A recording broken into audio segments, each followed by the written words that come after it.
ओम शांति। 29 अक्टूबर 2022 के ईश्वरीय महावाक्य सुनते हैं। आज बाप दादा क्या कहते हैं कि मीठे बच्चे, हीरे जैसा जीवन बनाने वाले बाप को बहुत खुशी खुशी से याद करो तो जंक निकल जाएगी। हेडलाइन है कि हीरे जैसा जीवन बनाने वाले बाप को बहुत खुशी खुशी से याद करो तो जंक निकल जाएगी। आज का प्रश्न है, माला का दाना कौन बनेंगे? उसका पुरुषार्थ क्या है? तो उत्तर है कि माला का दाना वही बनेंगे जिसे अंत में कुछ भी याद न पड़े। ऐसे बच्चे जो कर्मातीत अवस्था को पाएंगे वही माला का दाना बनेंगे। कोई बहुत धनवान है, अनेक कारखाने आदि हैं, तो वह सब भूल ना पड़े। किसी में भी ममत्व न रहे, मेरा मेरा न हो, बस यह भाई आत्मा है। यही रूहानी कनेक्शन है और कोई कनेक्शन नहीं। ऐसे रूहानी कनेक्शन रखने वाले, सब कुछ भूलने वाले बच्चे ही माला में आ सकते हैं। ओम शांति। रूहानी बाप रूहानी बच्चों को समझाते हैं, यह तो जरूर पक्का निश्चय हो गया होगा कि हम आत्मा हैं और परमात्मा बाप के बच्चे हैं, तो सभी ब्रदर्स हैं। ब्रदर्स को बाप ने डायरेक्शन दिया है कि मुझ पतित पावन बाप को याद करो, तो याद करते रहो। या बुद्धि का योग कहाँ और जगह भटकता है। माना ब्रदर्स को बाप ने डायरेक्शन दिया है कि मुझ पतित पावन बाप को याद करो, तो याद करते हो। या बुद्धि का योग कहाँ और जगह भटकता है। माया भटकाएगी जरूर, न चाहते हुए भी तुम्हारी बुद्धि कहाँ कहाँ न भागती रहेगी। बच्चों के अंदर चलना चाहिए कि बाबा ने हमको सृष्टि चक्र का ज्ञान दिया है, 84 जन्मों की कहानी पढ़ाई है। ये 84 का चक्र पूरा हुआ है। हम फिर से घर जाते हैं। अनेक बार हम याद की यात्रा से पवित्र बन करके घर गए हैं। तुम्हारी बुद्धि में आता है कि हम सब भाई भाई हैं, जिसमें जिस्म की कोई बात नहीं है। तुम जिस्म को याद नहीं करो, सिर्फ हम आत्मा हैं। हम ही पावन सतो प्रधान थे, अब पतित बने हैं। तो हीरे जैसा जीवन बनाने वाले बाप को खुशी से याद करना है, जिससे जंक निकल जाए। तो बाप समझाते हैं, बच्चे पहले पहले अपने को आत्मा समझो, यह भी ज्ञान है। फिर बाप को याद करो, यह है विज्ञान।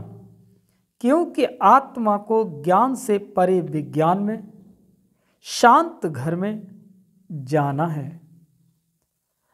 आत्मा का स्वधर्म भी शांत है और घर भी शांत है, तो पहले हमको वहां पहुंचने का है।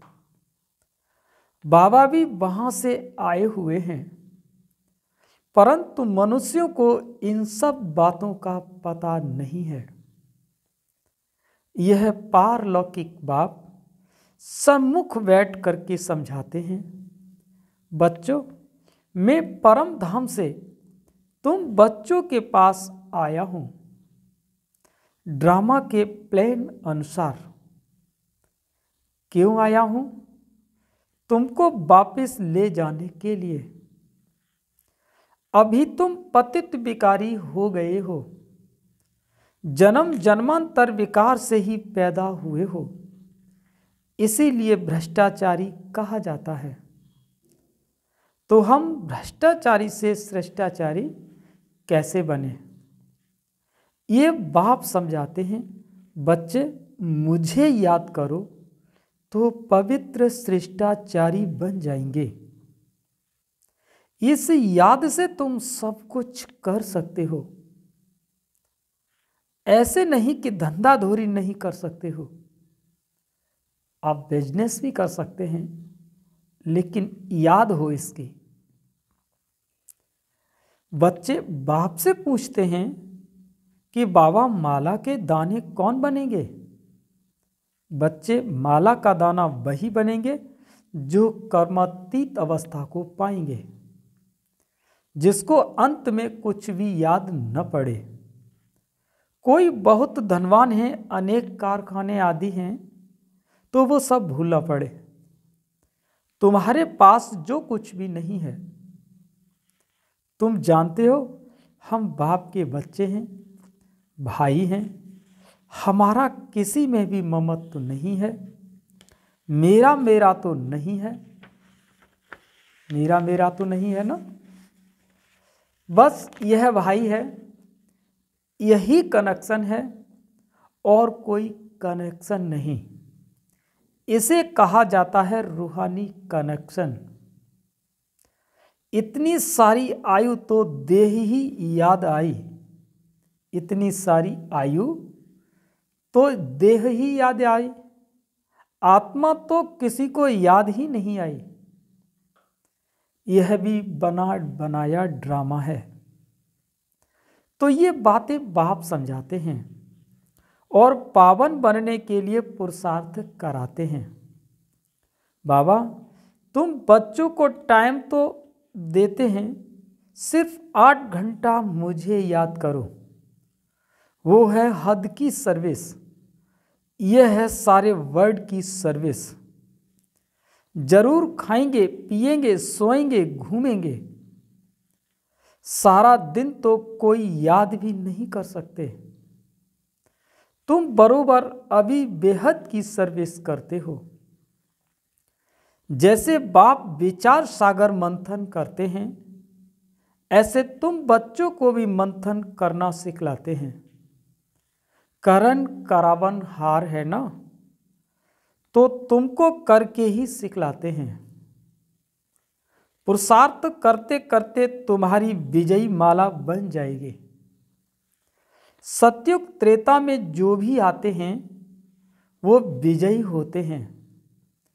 फिर सब एक्टर्स इस नाटक में पार्ट बजाने के लिए नंबरवार आते हैं। सब इकट्ठे तो नहीं आ जाएंगे। तुम सभी एक्टर्स के रहने का स्थान ब्रह्मलोक है, वहां से यहां आकर के शरीर लेते हो। ये सब बातें बहुत सहज हैं, जो तुम बच्चों को ही याद रहती हैं। तुम्हारा घर स्वीट होम, साइलेंस होम है। दूसरा कोई भी अपने घर को नहीं जानता है। वह तो कह देते हैं कि हम लीन हो जाएंगे। जैसे सागर से बुदबुदा निकलता है फिर उसी में समा जाता है, ऐसे हम भी उस ब्रह्म में लीन हो जाते हैं। फिर कह देते हैं जहां देखो वहां ब्रह्म ही ब्रह्म है। वो ब्रह्म को ईश्वर समझते हैं, इसीलिए तुम्हारी बातें उनकी बुद्धि में नहीं बैठती। तुम उनको उल्टा समझेंगे, वो तुमको उल्टा समझेंगे, क्योंकि उनका धर्म ही अपना है। परंतु तुम जानते हो सभी आत्माएं शांति धाम में जरूर जाएंगी। बाकी हर एक आत्मा को अपना अपना पार्ट मिला हुआ है। इसको ही तो वंडर कहते हैं। तुम बच्चे अभी कितनी महीनता में जाते हो। आत्मा कितनी छोटी है, कैसे पाठ बजाती है। तो यह ज्ञान जैसे बाप के पास है, वह ज्ञान का सागर है, ऐसे तुम बच्चों के पास भी है। तुम अभी ऐसे ज्ञानवान बनते हो।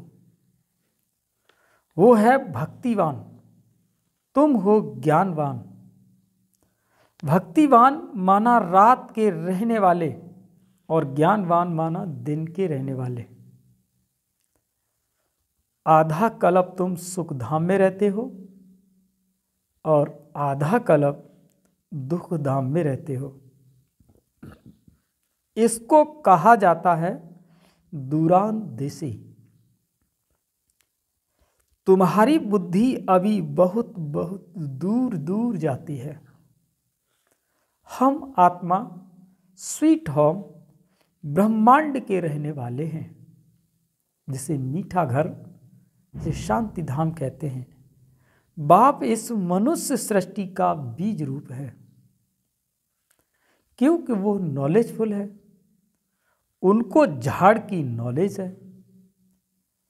तुम अभी शरीर का भान मिटाने के लिए अपने को आत्मा समझते हो।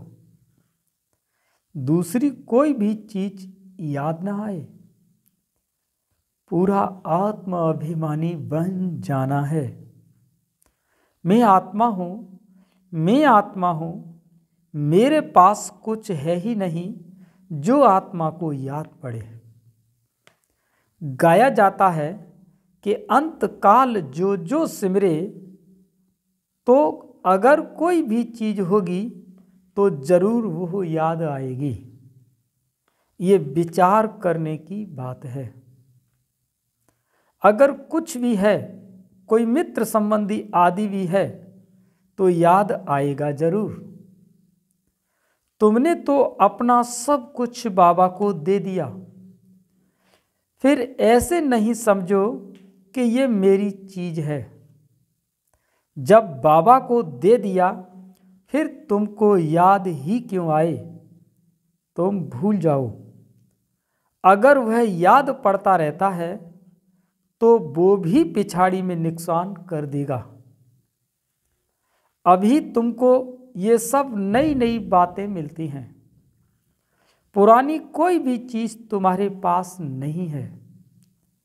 जैसे पुरानी चीज सब करनी घोर को दे देते हैं ना, ऐसे तुम भी अपना सब कुछ दे देते हो, फिर याद नहीं आनी चाहिए। बस यही याद रहे कि मैं आत्मा भाई भाई हूं, बाबा का बच्चा हूं, मेरे पास कुछ भी है ही नहीं, शरीर भी नहीं है। फिर नई दुनिया में सब नई चीजें मिलेंगी। वहां तो हीरे जवाहरातों के महलों में जाएंगे। तो वह भविष्य की बात हुई। बाबा पूछते हैं, बच्चे तुम क्या बनेंगे? तो बच्चे कहते हैं, बाबा हम तो नारायण बनेंगे। यह तो खुशी की बात हुई ना। परंतु अभी जब कोई भी पुरानी चीज याद ना आए, तब माला का दाना बनेंगे। 108 की माला तो राजाई की है। मंदिरों में फिर 16,108 की भी माला रखी होती है। तो माला के दाने बहुत ही बनेंगे। जितना जल्दी आएंगे उतना सुख पाएंगे। जो पीछे आते हैं उन्होंने इतना सुख नहीं पाया जितना उनके लिए थोड़ा टाइम सुख तो है, तो दुख भी कम ही पाएंगे। तो बाबा कहते हैं, बच्चे ये ख्याल रखो कि पिछाड़ी में कुछ भी याद ना आए। जो अर्पण किया हुआ है वो भी याद नहीं आना चाहिए। बाप कहते हैं, मैं ऐसी कोई चीज नहीं लेता हूं जो रह जावे और उसका वहां भरकर देना पड़े। क्योंकि मैं गरीब निवाज हूँ। कई हैं जो दे करके फिर जब कोई कारण से भागंती हो जाते हैं तो मांगने लग पड़ते हैं। माया उनको एकदम डस लेती है। नहीं तो कहते हैं चाहे मारो चाहे प्यार करो, ये मस्ताना तुम्हारा दर कभी नहीं छोड़ेगा, कभी नहीं भूलेगा। तुम बच्चे यहाँ नर से नारायण बनने के लिए आए हो। तुम्हें कितना बड़ा वर्षा मिलता है, फिर यह क्यों कहते हो कि हम देते हैं? तुम तो लेते हो ना। कौन कहता है कि तुम कुछ दो? बाकी कोई एक पैसा भी देंगे तो वहां उनके लिए महल बन जाएगा। जैसे सुदामा ने मुट्ठी चावल दी तो बच्चे सुदामा मिसल दाल चावल ले आते हैं, समझते हैं कि हमको महल मिल जाएंगे। ऐसे बच्चों पर बाप बहुत खुश होते हैं। वाह, इनके नई दुनिया में महल बनने वाले हैं, क्योंकि बहुत प्यार और सद्भावना से ले आते हैं। अहो भाग्य ऐसे बच्चों का बहुत ऊंचा पद पाएंगे। अभी ड्रामा प्लान अनुसार बाबा और तुम बच्चों की कदम कदम वही चाल चलती है जो कल्प कल्प चली है। तुम्हारे कदम कदम में पदम है। देवताओं के पैर में पदम दिखाते हैं ना, तो इसका भी कोई अर्थ होगा ना। अभी तुम्हारी पद्मों की आमदनी होती रहती है। तुम बाबा के पास पद्मा पद्मपति बनने के लिए आते हो, तो तुम इतने महान महान महान भाग्यशाली हो, परंतु उसमें भी नंबरवार पुरुषार्थ अनुसार है। तुम्हारा पुरुषार्थ कल्प कल्प वही ड्रामा के प्लान अनुसार चलता है। जैसे कि ड्रामा तुमको पुरुषार्थ कराता रहता है, ईश्वर भी ड्रामा के अनुसार तुम्हें मत देते हैं, तो ड्रामा के बस हुए ना। फिर यह ड्रामा किसके बस में है? बच्चे, ड्रामा अनादि बना हुआ है। यह कोई नहीं कह सकता है कि ड्रामा कब बना। यह तो चलता ही रहता है। ड्रामा में नंबर 1 मत मिलती है ईश्वर की, इसीलिए उसको कहा जाता है ईश्वर मत, जो तुम्हें देवता बनाती है और मनुष्य की मत छीछी बनाती है। श्रीमत ईश्वरीय मत से तुम मनुष्य से देवता बनते हो, फिर 21 जन्मों के बाद मनुष्य मत पर मनुष्य बन जाते हो। अभी यह गीता का एपिसोड संगम युग है, जबकि दुनिया बदलती है, तो यह बच्चों की बुद्धि में होना चाहिए और बच्चों को बहुत बहुत मीठा बनना चाहिए। प्यार से चलना होता है।